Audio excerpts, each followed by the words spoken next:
Hereby I open this academic ceremony in which Julia Reinold will defend the academic thesis, Essays on Attracting and Retaining Highly Educated Migrants. May I invite you to present a summary of your study and the conclusions of the thesis. Dear Pro-Rector, dear members of the Corona, dear supervisors, dear family, friends and colleagues. Thank you for being here today with me in person or online to learn more about my doctoral research. In the next 15 minutes, I will present the most important points about my dissertation entitled Essays on Attracting and Retaining Highly Educated Migrants. Highly educated migration has been increasing during the past years and is likely to continue doing so in the future because of improved educational levels worldwide, the move to the knowledge-based economy, and growing skills shortages. I use the term highly educated migrants to refer to individuals who are tertiary educated and moved away from their usual place of residence to reside in another place, thereby crossing an international border. Despite the importance of highly educated migration and increased interest in the topic by policymakers, employers, and scholars alike, the understanding of the field remains insufficient. In particular, we know relatively little about the role of employers and factors leading to the retention of highly educated migrants.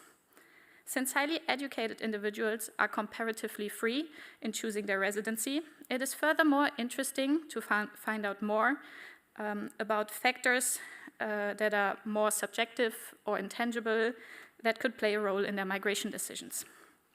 My dissertation contributes to a better understanding on how to attract and retain highly educated migrants using a mixed methods and interdisciplinary approach. It brings in the views of employers and migrants themselves.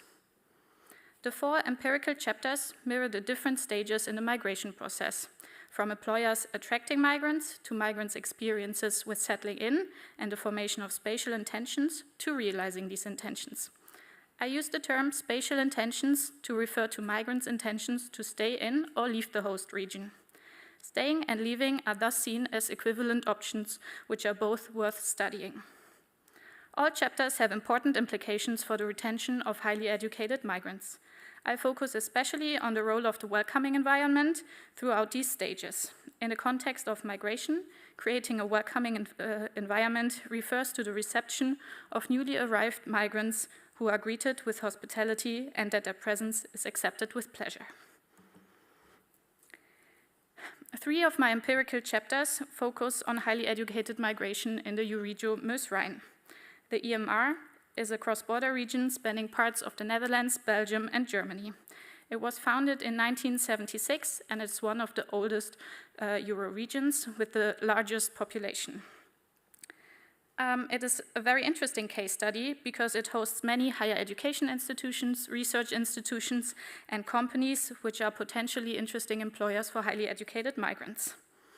There are also 3 expert centers in this region and ongoing efforts to integrate the cross-border labor market, attract and retain talent, and to establish a regional welcome culture. My first empirical chapter, chapter 2 of the dissertation, explores the view of employers on a topic which has been largely overlooked in research thus far.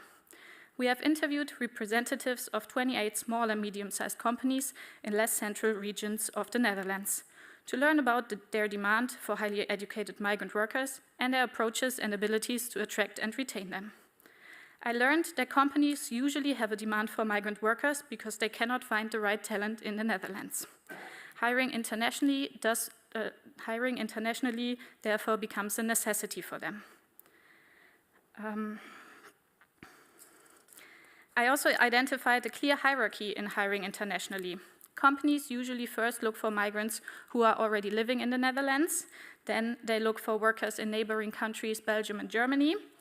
Then they look in Europe more generally, and only if they cannot find people in Europe, they look for third country nationals.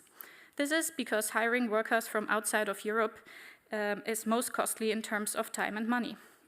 Approaches and abilities to attract and retain migrant workers depend on companies' resources and capacities. Almost all of the interviewed companies struggle with retaining migrants. SMEs rarely distinguish between approaches to attract and retain, and are often not aware that migrant and native employees have different needs. One should also note that there are many factors which influence highly educated migration which are beyond the company's control. Examples here are the general living environment or relationships with significant others, and therefore companies can only do so much to attract and retain migrant workers. Chapter 3 turns to the perspectives of highly educated migrants themselves. Based on an online survey and serial interviews, I studied highly educated migrants' perceptions of the welcoming environment in the Euregio Misrhein. The majority of participants felt welcome upon arrival in the region.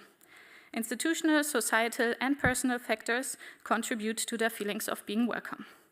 Examples for institutional factors are available services for newly arrived migrants. Societal factors include the locals' openness towards migrants, and personal factors refer to migrants' personality traits like agreeableness and openness. Language is important across all three dimensions. Think, for example, of available services in different languages, the language skills of the local population, and also language skills of migrants themselves. Societal factors turned out to be most influential in shaping migrants' feelings of being welcome. Migrants especially value contact with the local population, which emphasizes that migrants are not just workers, but actually human beings. Using the same data as Chapter 3, Chapter 4 tests policymakers' assumption that the creation of a welcoming environment can facilitate the retention of highly educated migrants by examining the association between migrants' feelings of being welcome in the host country and their intention to stay in the region or leave. The findings suggest, indeed, that highly educated migrants who felt welcome upon arrival in the region are more likely to intend in the region more permanently. This is especially true for migrants who came to the region for work, which is why I argue that softer factors like the welcoming environment are more influential in migration decisions of individuals with more agency. Not feeling welcome was also a reason why some interviewees had left the region at the time of the second interview. In Chapter 5, I studied the link between stated and revealed spatial preferences by zooming in on the spatial intentions and subsequent spatial behavior of recent higher education graduates from 5 higher education institutions in the Euregio Misrhein. This study is based on panel survey data and interviews with graduates who had not realized their spatial intention. Intentions are indeed found to be a good predictor of behavior. Graduates' resources, opportunities, and personality traits, as well as unexpected events, explain why they cannot always act in line with their intentions. Interviews have shown that if graduates did not realize their intention, this can be the result of voluntarily changed intentions, graduates postponing or not being able to realize their intention. Assuming that behavior mirrors preferences can therefore be misleading because individuals cannot always act in line with their preferences or simply because they change their preferences. Taken together, my findings show that highly educated migration is a complex phenomenon which is influenced by various factors, including institutional, economic, social, and personal factors. They have also emphasized that highly educated migrants are a heterogeneous group. For these reasons, there cannot be a one-size-fits-all solution to successfully attract and retain highly educated migrants. It is especially important to keep in mind that highly educated migrants are first and foremost human beings in need of social contacts to be able to thrive in the host country. My research is relevant to academia and policy. It contributes to the academic literature in 3 main ways. First, by exploring the role of companies in attracting and retaining highly educated migrants. In countries like the Netherlands, where the implementation of migration policies is employer-led, employers' willingness and ability to attract and retain highly educated migrants is a precondition for making migration work. Second, it has analyzed the lived experiences and spatial intentions of highly educated migrants in the host country and points to the importance of migrants' early experiences in the host country, including feelings of being welcome. Third, In contrast to previous literature, which mostly focuses on central and metropolitan areas, this dissertation is one of the first to study highly educated migration in less central regions. The findings of my research can inform policies to attract and retain highly educated migrants in several ways. And I will just give a few examples. It seems advisable to simplify migration policies and procedures to reduce costs and uncertainties for both employers and migrants. In addition, local policies to improve the welcoming culture should not only facilitate the migration and settling in process, but create opportunities for migrants and locals to connect. Finally, subsidizing language courses and ensuring multilingual information and service provision seems important for the retention of highly educated migrants. Thank you very much for your attention, and now I give the word back to the prorector. Thank you for your concise presentation. And the opposition will be opened by the chair of the assessment committee, Professor Dr. Frank Curvers, who is Professor of Demographic Transition, Human Capital and Employment at Maastricht University. Dear candidate, dear Julia, congratulations on the great result. Your thesis was, for me, it was very instructive and very interesting, also easy to read and nice to read. The methodology applied and the data used are appropriate and sound. It was in particular nice to see that this result, because I have known you for many years as a sympathetic researcher and worked with you very pleasantly on a number of occasions. But for now, I have to be a bit tough and point out some potential weaknesses in your work. The thesis comprises original work on highly educated migrants. For 3 out of 4 empirical chapters, it's focused on the region. I find it particularly interesting that you used mixed methods by which you attempt to unravel the factors that may attract and retain highly skilled migrants in a region consisting of border regions of 3 different countries that are peripheral to the capital regions of each country. But my first general question, and there will follow a second one, my first general question is on the concept of the EU region. How can you take this as a starting point when this concept is extremely debatable? Although the amputated agglomeration effects are discussed in chapter 1, the assumption that the EMR is one region is important for the rest of the thesis, but can be challenged. After all, is there really a regional labor market? It is known that commuter flows between the sub-regions of the formal EU region are low compared to commuter flows between domestic regions. Also, you yourself show in your thesis that graduates in border regions are more likely to look for jobs in the central regions of their own country than in other sub-regions of the EU region. My own research also shows that the development of unemployment rates of the sub-regions over time correlate much more strongly with the country they belong to than with the other sub-regions within the EU region. And finally, also housing prices are also strongly influenced by borders, especially language borders. For example, housing prices in French-speaking areas tend to be much lower than in Dutch-speaking areas, which shows that there is not much geographic mobility. So how can you get it into your head to take the EU region as a starting point for your analysis when there is actually no single EU region? Okay, that's my first question. My second question concerns your strong focus on the level of education or level of skills. There is hardly any reference to the importance of field of education, even though in a lot of publications and information on the labor market, including those of my own institute, the ROA, field of education often considered more important than educational level. Only in chapter 5, field of education is a separate control variable, but in addition, educational field is hardly associated with language skills in your thesis. So isn't it true that for some educational fields, for example STEM fields, language is much less important to get a job, and for others much more, for example for law and administrative jobs? So if you talk about welcoming highly skilled or highly educated migrants in a region, surely you want to be able to offer them a job. And then surely you have to set the expectations sharply. For example, if you are a migrant studying law, and once you are graduated, you cannot actually find a high-level job in the Netherlands if you are not proficient in the Dutch language.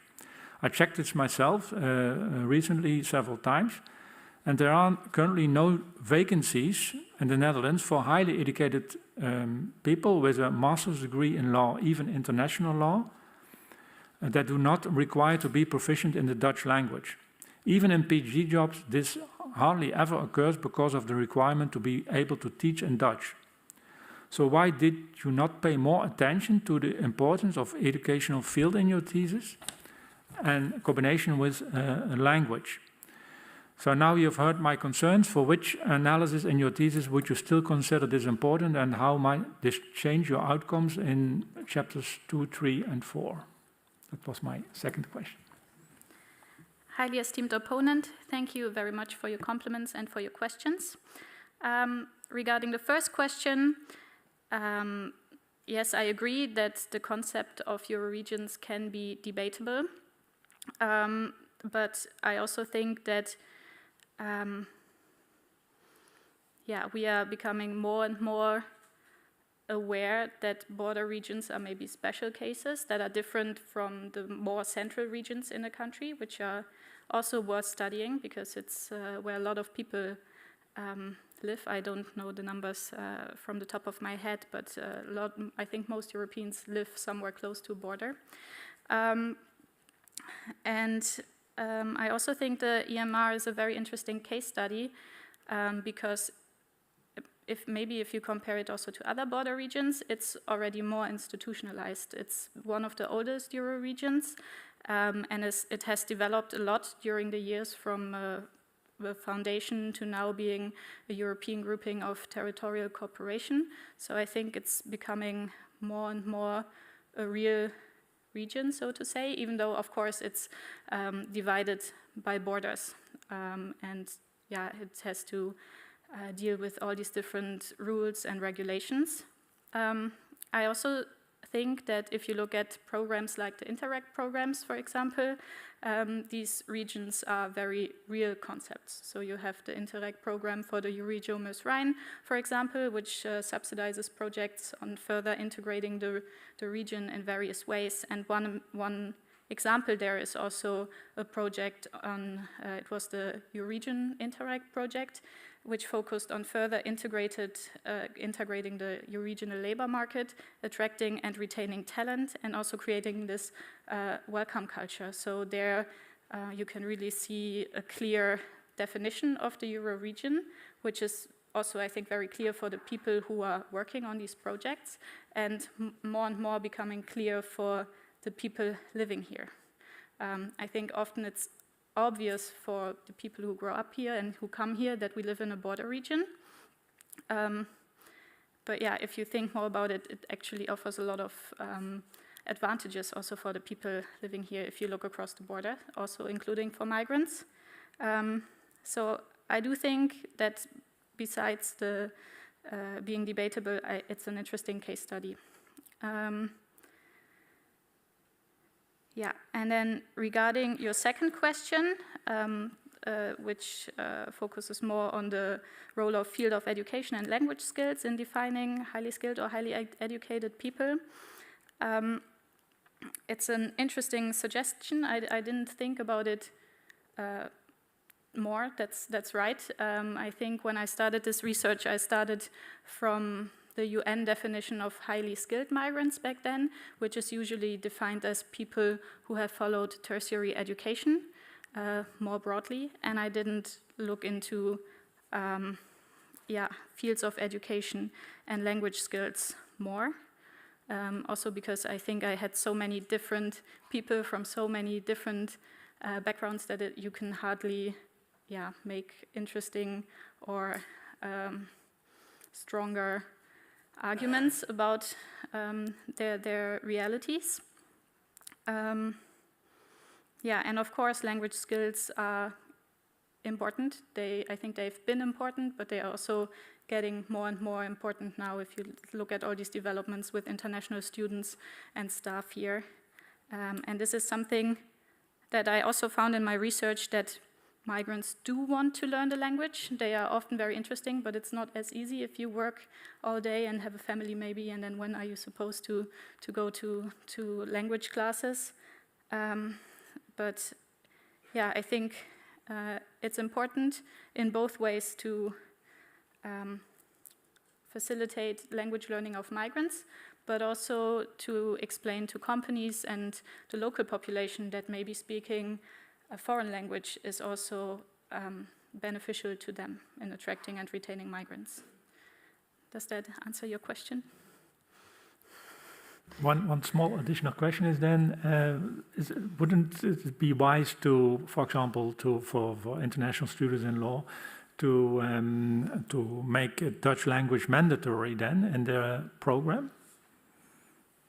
So that they would learn their language and then Dutch language and then have a better chance and also feeling more welcome perhaps on the labor market. I'm not sure if that's allowed legally. I think that's discrimination under EU law, so you cannot force people to learn the language. I'm not sure, I'm not a lawyer. But I think once you force people to learn it, yeah, it's maybe also, it's not making it more attractive to learn it. So I think it's important that people recognize the importance of language learning and decide by themselves that they want to learn the language. And there are also many other ways of learning a language despite in the curriculum. If you join a local sports club, for example, and you have to get in touch with locals and then you learn it more naturally. So there are many ways of learning the language here. The opposition will be continued by Professor Dr. Hildegard Schneider, who is Professor Emeritus in European Law at Maastricht University. Thank you.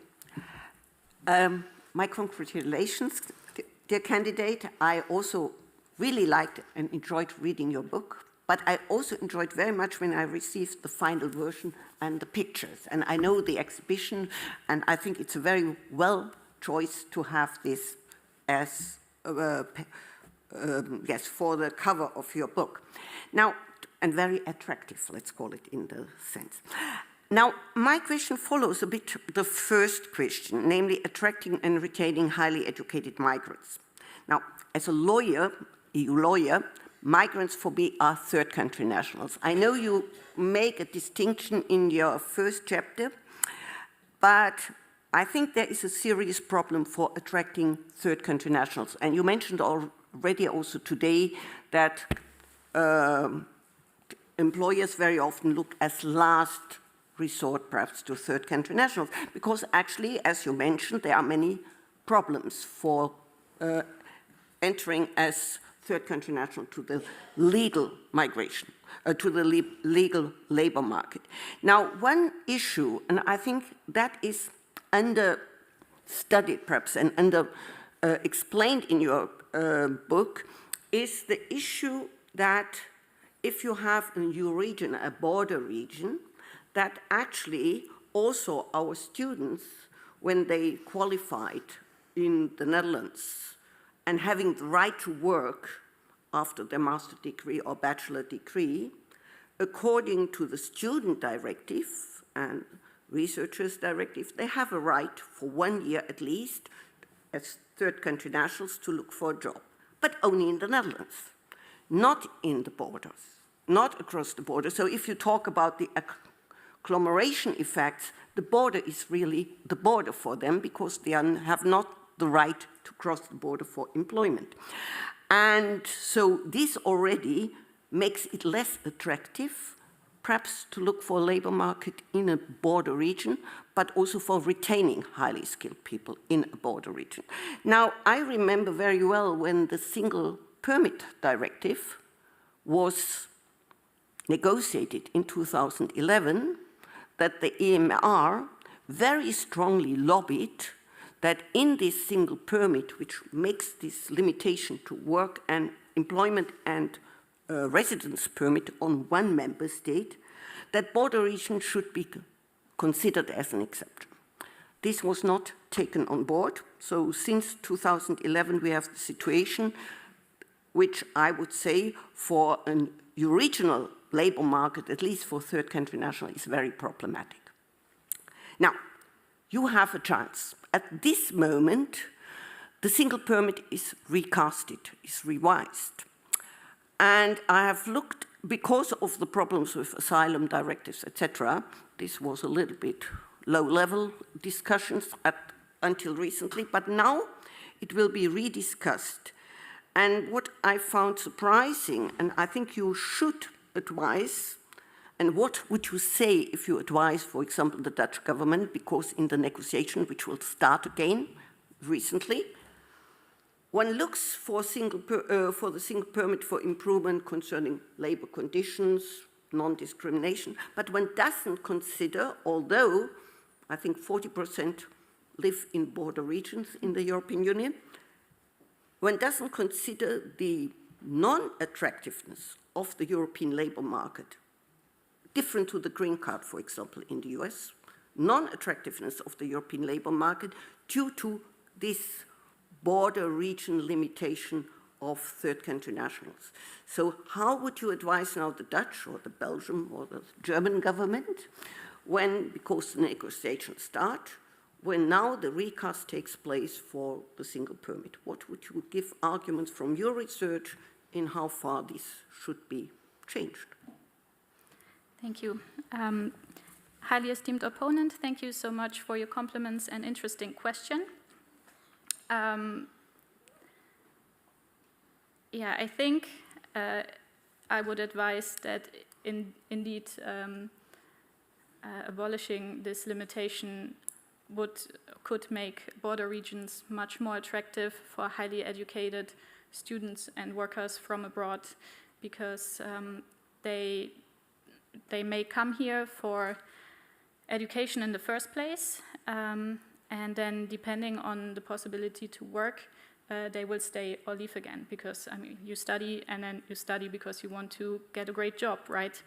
And there can be, the job can be the first reason why people might want to stay here, but there are also other reasons playing into this role. Maybe you made great friends, found a partner here in the region, and then you already want to stay here, but still you need that job.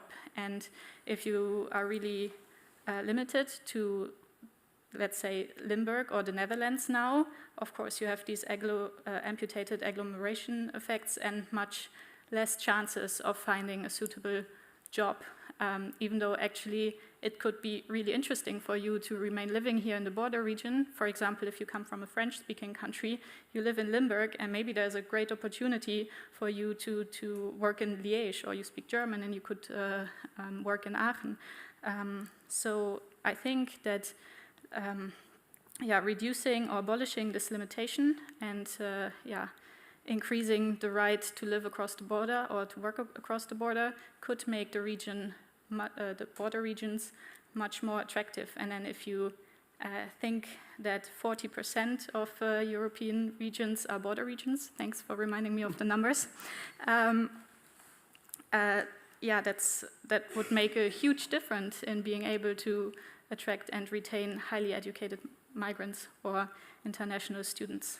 And we see more and more that we have skills shortages in different educational levels, but that could actually be one solution maybe to mitigating these skills shortages more, and not forcing the international talent to leave Europe again or start a whole new procedure in another country to be allowed to work there. Thank you. The opposition will be continued by Professor Dr. Matthias Tschaiker, who is with us online, and he's Professor in Migration and Integration at Danube University Krems in Austria. Thank you very much. Dear candidate, dear Julia, I really want to extend my heartfelt congratulations on the successful completion of your PhD thesis. I think your dissertation, which delves into the critical topic of attracting and retaining highly educated migrants, is a remarkable achievement that significantly contributes to our understanding of this complex and important issue. There are a number of highlights and key insights in this thesis. I particularly appreciate your emphasis on the uniqueness of each migrant's journey, as it underscores the need for flexible and adaptable policies that consider the diverse backgrounds and experiences of highly educated migrants. However, when I come to the conclusion of your thesis, which offers some practical recommendations for attracting and retaining highly educated migrants, such as simplifying migration policies and procedures for employers, improving the welcoming culture, and promoting language learning, which are all very valuable suggestions. I wonder how these recommendations reflect the claim that you're making at an earlier stage with regard to flexible, adaptable, and probably more specific policies. Let me ask, the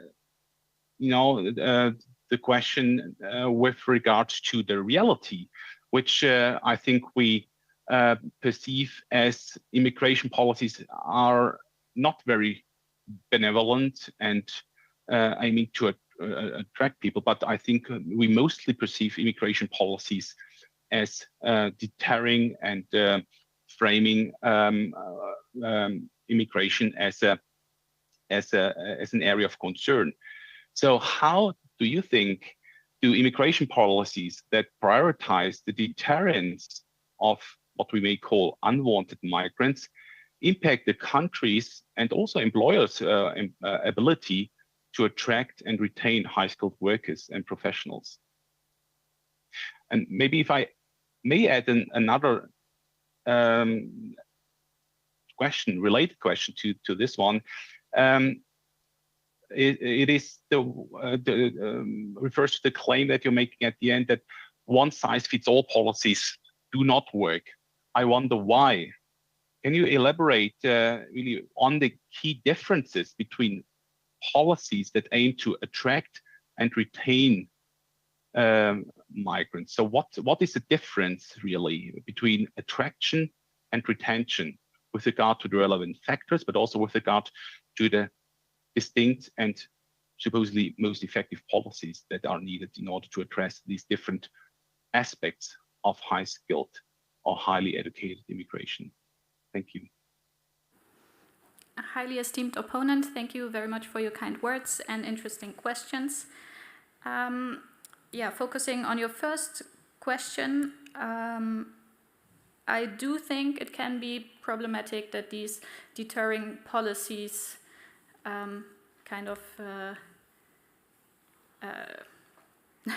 sorry, I cannot find the right words. I think they kind of keep migrants maybe out or potential talent out because many highly educated people don't actually fit the policy definitions of a highly skilled migrant. If you think, for example, of the Netherlands, you have to earn a very high salary to qualify as a highly skilled migrant and be allowed to come here via this scheme. And it can be problematic, for example, for women who only work part-time and therefore earn less, and also for people who work in fields that are paid less well. So these people would go through the more regular labor migration channels, which are, of course, much more limiting than the highly skilled migration channels. I think it takes longer to get your visa if you go through these other channels, and it's more difficult in general. So I think that can actually be a concern, and that a lot of highly educated or highly skilled migrants don't take the chance to come here or don't even consider coming here if the policies are already made very difficult for them, even though they would actually be wanted here by employers. And that, I think, doesn't only apply to highly educated people, but also to low and medium skilled migrants, which are also very much needed on the labor market. But yeah, they have it then even more difficult to migrate through these deterring channels. So yeah, I think that this is actually a concern if we want to use migration to mitigate skills shortages, etc. And then regarding the second question about the differences between retaining and attracting migrant workers, I think a lot is being done to attract migrants in the first place. So, for example, in the Netherlands, you have the 30% tax rule, which could maybe be very attractive for migrants to come here in the first place.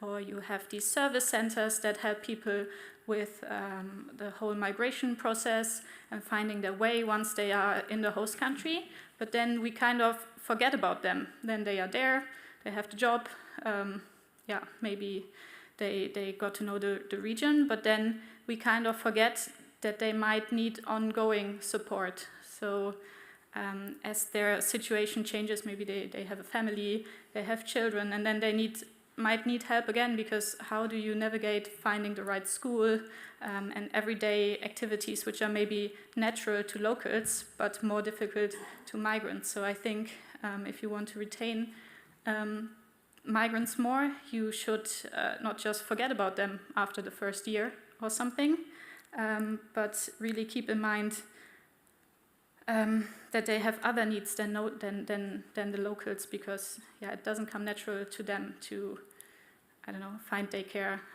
find school, continue their education, etc. So I think these are things that policies, maybe local policies could consider more, and these are also things that employers should definitely become more aware of.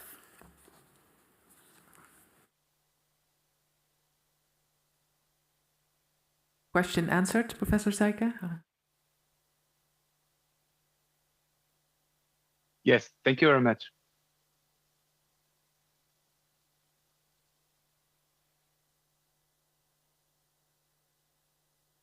At Zuid University of Applied Sciences. Sorry, I'll experience you. First of all, I would like to compliment you on how your thesis contributes to the body of knowledge on factors that impact the attraction and retention of highly educated migrants, particularly you highlighting the human face and introducing the concept of perceived incorporation capacity. Compliments for adding a summary in 4 languages. I think Maastricht University should adapt this as a standard operating procedure for all dissertations. And finally, compliments for the beautiful artwork by Tetsuro Miyazaki, which makes your book a keepsake. We say you cannot judge a book by its cover, but in your case, I'm inclined to do so. True to my role and in the assessment committee as a representative of applied sciences, I would like to know more about the impact of your work. And you already talked about it a little bit in your introduction, but referring to chapter 3, if the institutional, societal, and personal factors that influence how welcome a highly educated migrant feels were like a switchboard, could you elaborate a bit more on which button you would tweak to enhance this feeling? And which really concrete advice would you give to municipalities and companies? Highly esteemed opponent, thank you very much for your nice words and for your interesting question. Well, I think I've said already that the societal sphere turned out to be most important in my research to make migrants really feel welcome. And I think that is something that we often forget, because we first and foremost see them as workers who come here to contribute to the economy, to contribute to innovation, fill skills shortages, etc. But they are really people who also want to have a happy social life and feel at home here.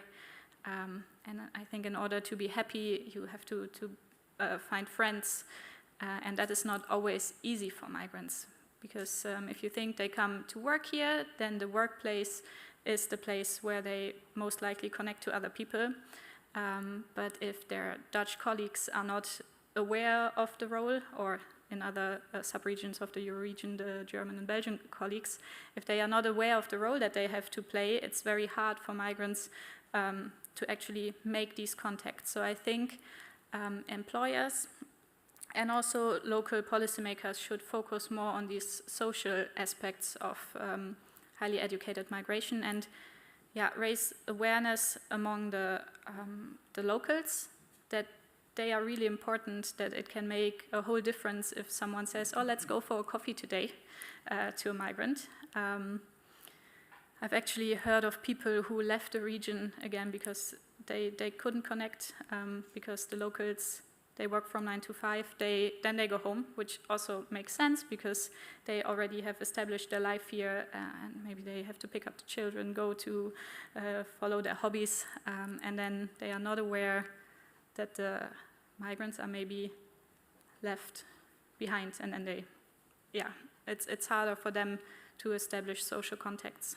And I think companies, for example, could try to bridge this gap between locals and migrants by also organizing activities outside of work. Some of my interviewees in Chapter 2, they've done great things. They have Sinterklaas celebrations, for example, where they invite everyone, all employees, including their families, so that they can actually connect. Or they have summer barbecues where people can really get to know each other also outside of work, and they get to spend their free time together. I also want to highlight that migrants don't expect that of the locals. They are very well aware that people have their lives, and they are not just there and maybe have less time to take care of the migrants. So they don't want to complain, but I would really recommend to make this bridge more between the locals and the migrants. Does that answer your question? Yes, it does. Thank you. The opposition will be continued by Dr. Catherine Marchand. She's a researcher in migration studies at UNU Merit. Thank you. Dear Julia, it was really a pleasure for me to read your thesis. Thank you for giving me the chance, and congratulations on getting where you are today. It's really been nice to see you grow. Of course, reading the dissertation, even though at a later stage than the colleagues before me, also sparked some thoughts and questions, especially also in relation to my own work, which doesn't focus so much on highly educated migration, but more at a lower level, vocational education. But a lot of the things you talk about really resonate also with those experiences of those migrants and employers. So very familiar to what I'm also looking at. And I think one topic that really caught my attention, and which also came out again today quite a bunch of times, is language. You mentioned it's important in all of the different aspects that you talked about, especially in Chapter 3.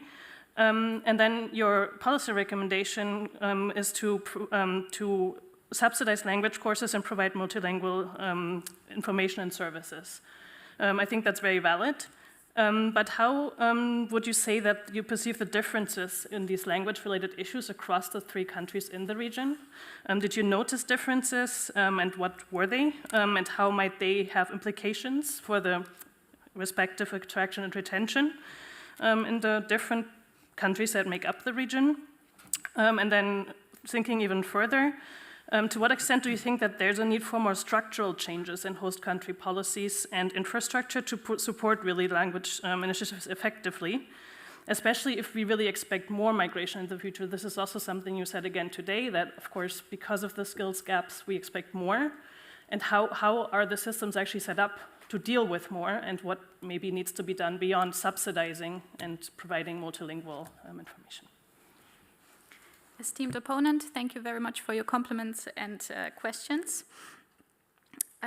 Yes, language turned out as one of the key factors across all actors that kind of came up in the dissertation. So it's important for employers, for migrants, for the locals. I think In the Netherlands, in the Dutch subregions, language was less of an issue because, there are more possibilities to speak English here for many migrants.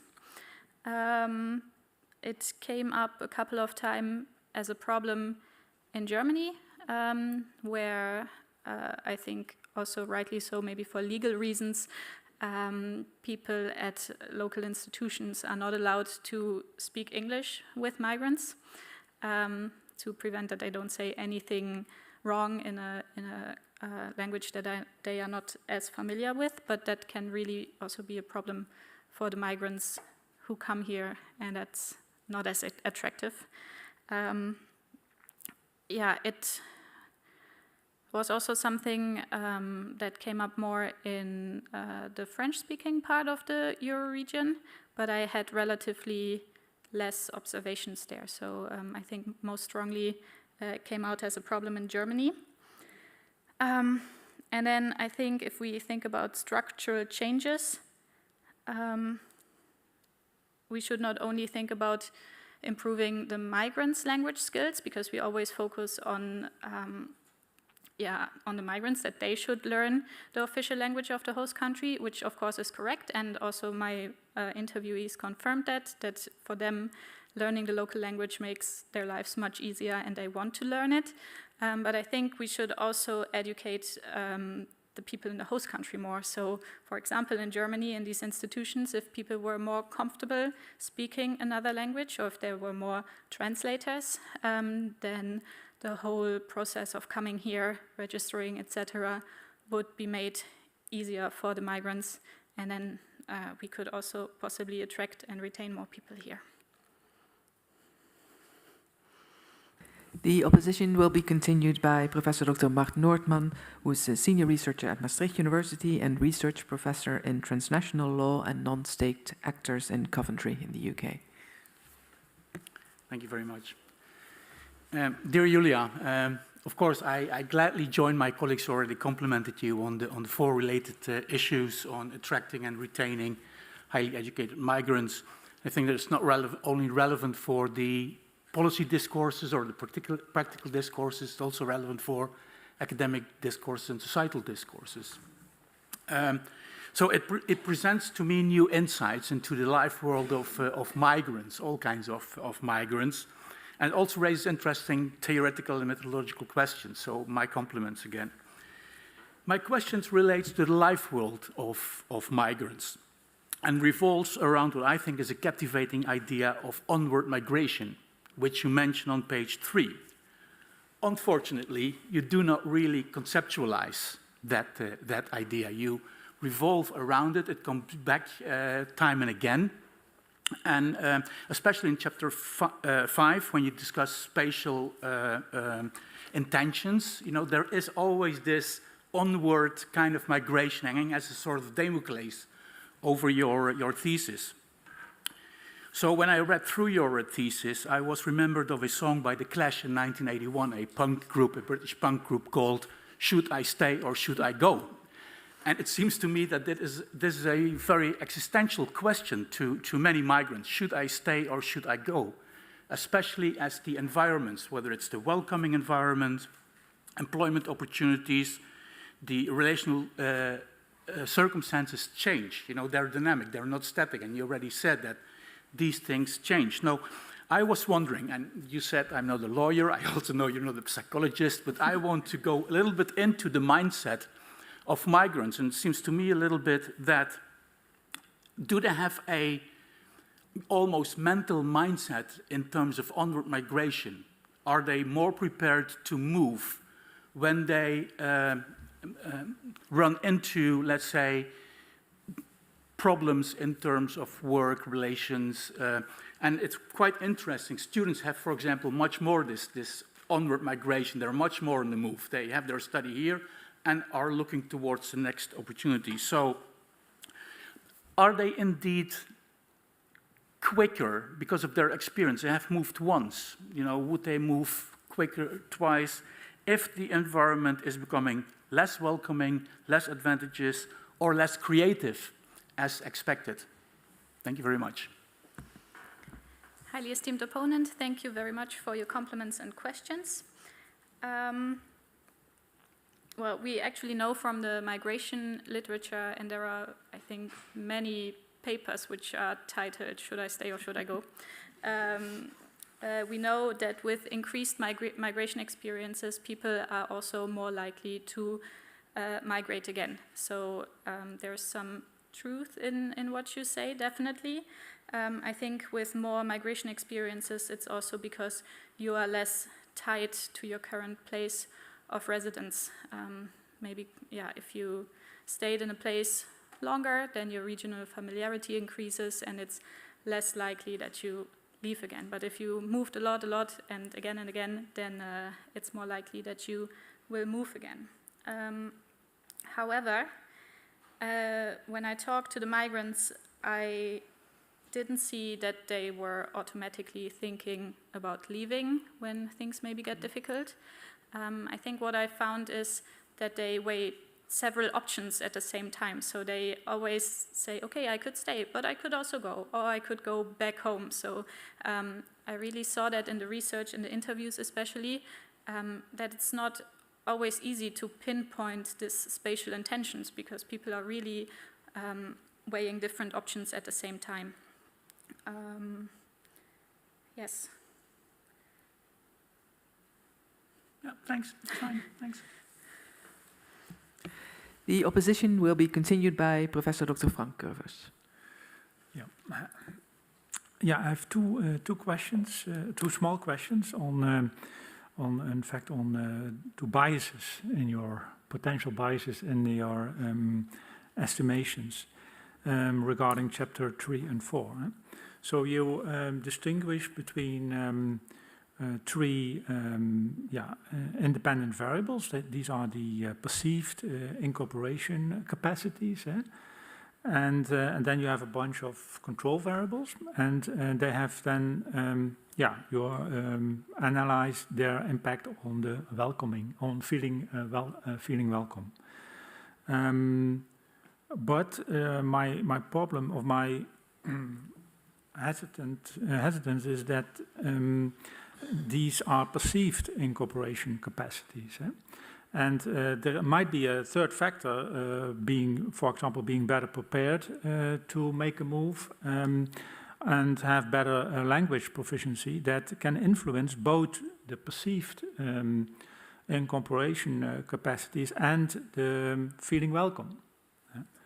So, in fact, that third factor, potential third factor, being better prepared and having better language proficiency, is then could be more important than for example, the welcoming culture in the area. So how public services are welcoming migrants, because if they are better prepared, they will perceive also the services provided in the area much higher.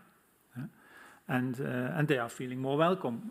So then you have a significant relationship between your so-called independent variables and the dependent variable. That's the feeling welcome variable. So yeah, I doubt whether that's completely true, and that a result can be biased. And the second bias is the selectivity bias.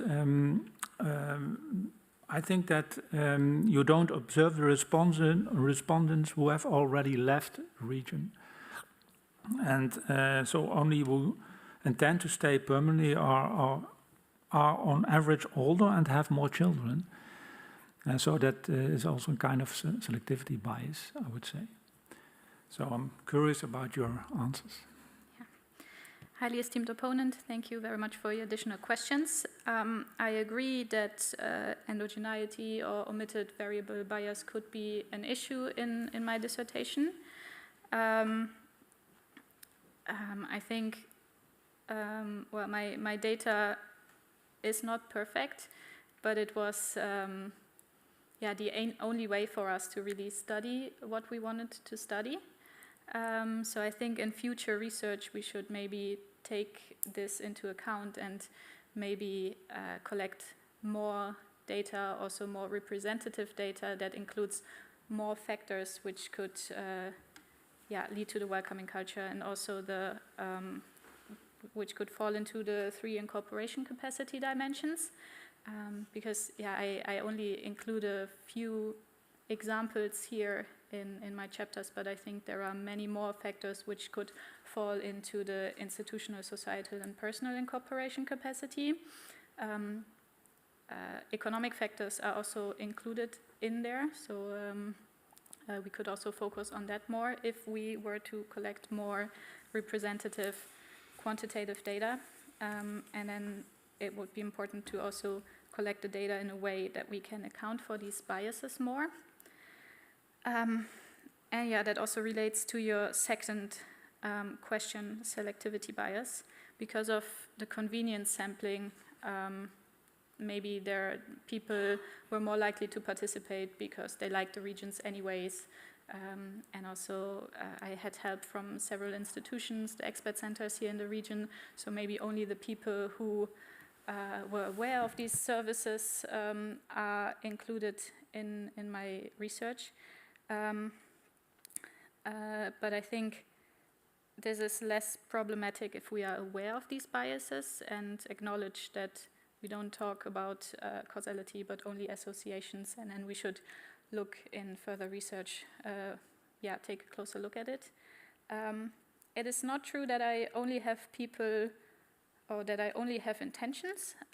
In chapter 5, I also, with the panel data about the graduates, there are also graduates in there who had actually left already when we conducted the second survey. And in chapter 3 and 4, some of the migrants, when we interviewed them for the second time, they had also already left. So we know that for some, welcoming culture or lack thereof was actually an issue and led them to leave the region. I would like to give our online opponent, Professor Dr. Chaika, the opportunity to continue the opposition if he so would like to do so. Yes, thank you very much. I'd like to pick up a key finding of your research. This finding can be found in chapter 6, in your concluding chapter.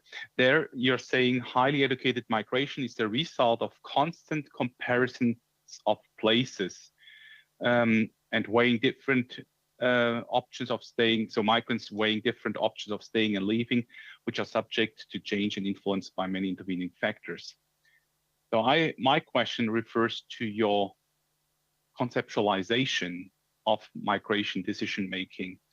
And if that's true, what you are concluding here, namely that migrants or potential migrants constantly compare the pros and cons of different places, should there not be much more international migration, given the fact that we see huge opportunities for many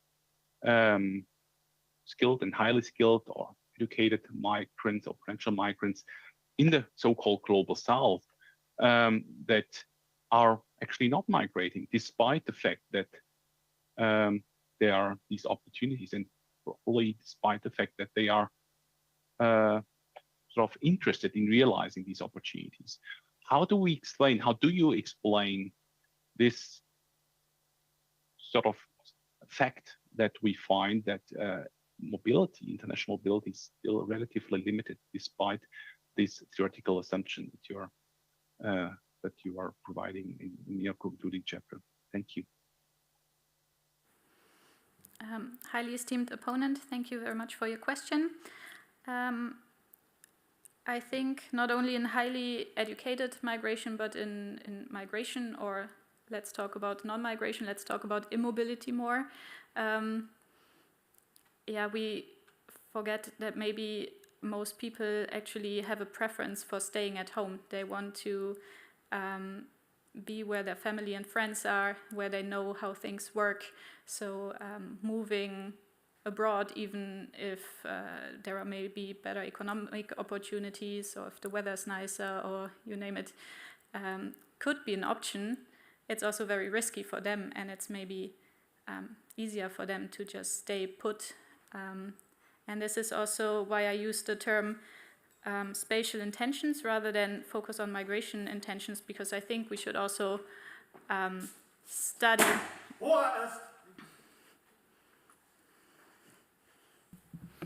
You may complete the answer if you so would like. Yeah, I think we should move away also from this mobility bias in migration research more, and also study immobility more. Thank you. Thank you. Appointed for defending your thesis now has passed, and the degree committee will now withdraw to discuss the quality of your thesis and your defense. And I request that you and your company await the results of our deliberations and our return, of course, to this room.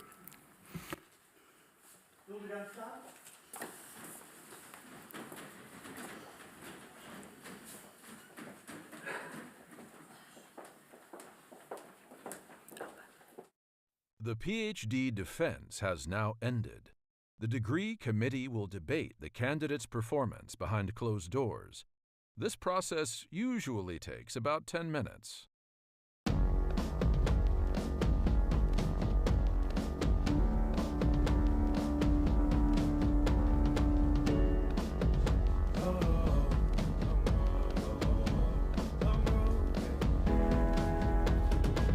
Long road to the south side. 10 miles in my rearview mirror, I know what it felt like. My goal's only getting clearer, east side to the west side. No place like home, if it's questions that you've got, go the extra mile and that.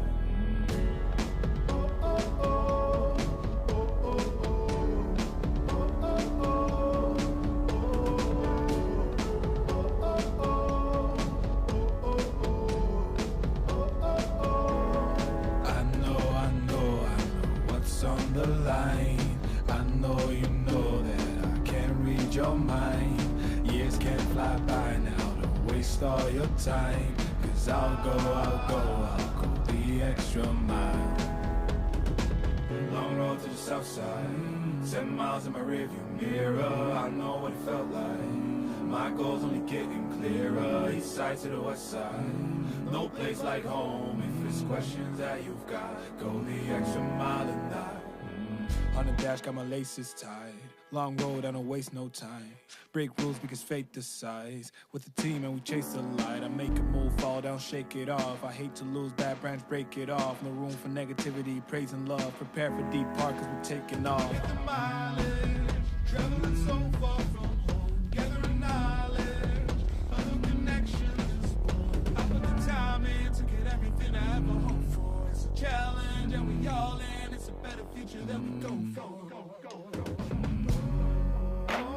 And even though these nights seem long, I know that I am never on my own.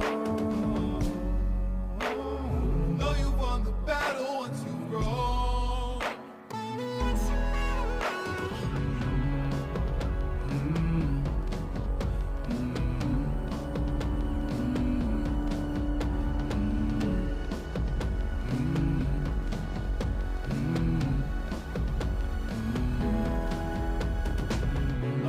South side, 10 miles in my rearview mirror, I know what it felt like. My goal's only getting clearer, east side to the west side. No place like home, if it's questions that you've got, go the extra mile and that. Long road to the south side, 10 miles in my rearview mirror, I know what it felt like. My goal's only getting clearer, east side to the west side. No place like home, if it's questions that you've got, go the extra mile and that.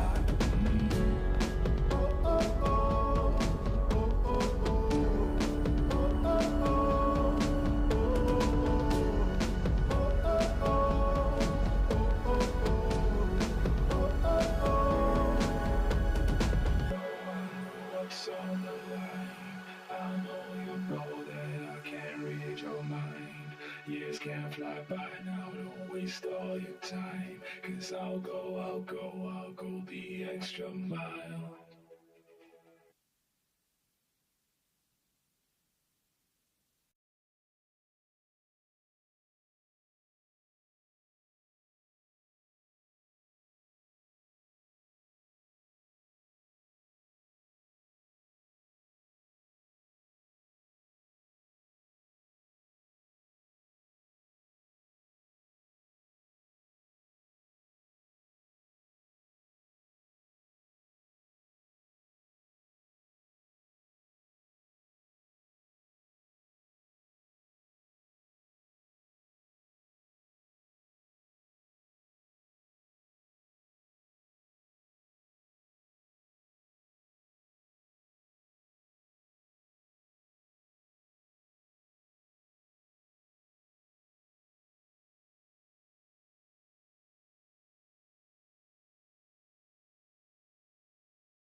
Julia Reinold, the degree committee here present has assessed the quality of your thesis and of your defense, and in view of its positive verdict, and taking into account your previous qualifications, the degree committee has decided to grant you the degree of doctor.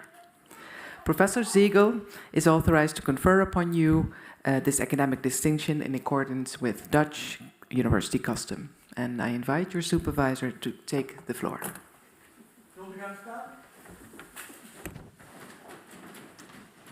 I first need to ask you a question before we go on.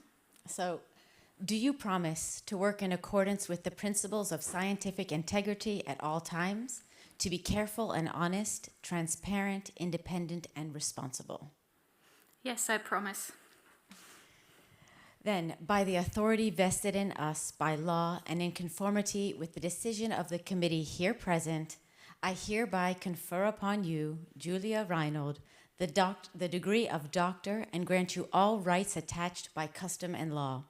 As evidence of this, I now present you with the degree certificate signed by the rector, the secretary, and the other members of the committee, and affixed with the official seal of the university.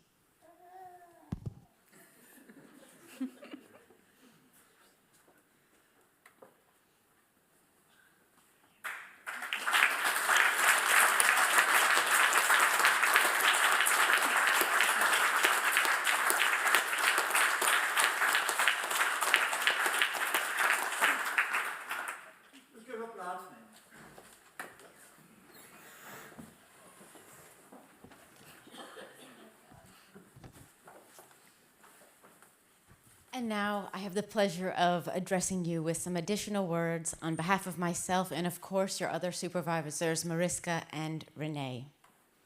So first of all, let me say congratulations, Dr. Reinold. I'm very happy to be the first person to get to say that to you. What an achievement. You not only finished your PhD, but had 2 children along the way and have already started a postdoc position. You've had a number of challenges along the way, from, of course, COVID-19 and multiple rounds of data collection, to giving birth to and raising 2 beautiful children, to home renovations and losing loved ones. You've managed it all with grace and resilience. But of course, that's not where it began. I can't look at you. Of course, that's not where it began. First, of course, for me and our journey together, it started with the Masters of Public Policy and Human Development, where you actually did not do the migration specialization, but you did do your thesis with me on a migration-related topic, and you were very quickly adopted by the rest of the migration team. You were an intern, and then you were also a junior researcher, and then you started your PhD within the Institute for Transnational and Euro-Regional Cross-Border Cooperation and Mobility, or ITEM, which is much easier to say. So this is a project where you not only did your PhD, but you also did a number of other projects, and you were a very active member of ITEM and still are today. You also took on a number of other projects, also with people like Professor Korvers here, and many others. So you were extremely prolific and productive, also while doing your PhD. Of course, also after finishing that, and now you already started a postdoc position, so you already had a job waiting for you, and the call that came out for this position could not have suited anyone more than you. You were the perfect candidate for this position, a perfect fit. You will also, even though you have officially left our migration team at UNU Merit, you will still always continue to be a beloved member of the migration team, and you are always welcome there. You are a wonderful person in general, but of course also a wonderful person to work with. You're smart, you are a team player, you're kind, you're reliable, and also in the context of this PhD, of course, and your PhD topic, you are a highly educated and highly skilled migrant in the Netherlands. You are one of the most humble people I have ever met, perhaps sometimes too humble. Because you are so bright and so capable, you sometimes don't give yourself enough credit. But I will always be there for you, being your cheerleader and your continued running partner. I've absolutely loved getting to know you over these years, sharing sporting experiences, hearing about handball, hearing about your hiking experiences and your love of camping in Croatia, your home renovations, your children, and much more. It's been one of the biggest pleasures of my supervising career to watch you grow and mature over the time I have known you. I'm so happy that we get to continue working together through your postdoc and hopefully beyond. Once again, congratulations to you, and of course, congratulations to your family that I know has been a very, very important support for you.